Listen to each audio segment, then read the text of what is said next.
Ayan, hello sa lahat. Kumusta na kayo dyan?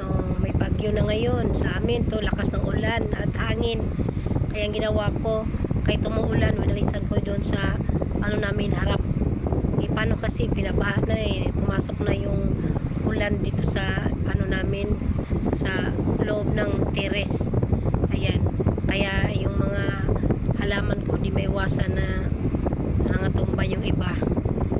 Okay lang din at least kahit papano pwede mo naman yan itayo basta wag lang yung mga yerong natuklapan, di ba? Kung saan saan lang yung magsilipad siyempre yung mga dumadaan hindi na mapansin na may mga yero, di ba?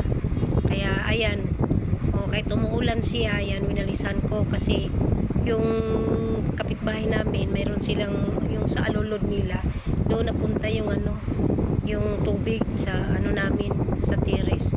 Kaya ayan, ko na lang, winalisan ko na lang kahit umuulan.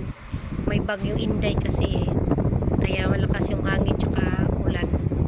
Kaya hindi maiwasan na matumba yung mga halaman, di ba?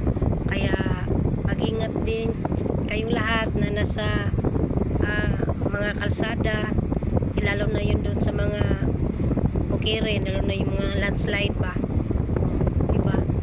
Hindi may iwasan na magka-landslide, lalo na yung ganong panahon, malakas yung ulan.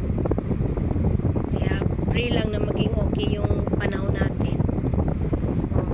Kaya ayan, walis lang ng walis kasi pag hindi mo kasi winawalis, yung baha nandun na sa namin, sa may terrace. Kaya yung aking halaman, no? Diba? Ayan. Okay.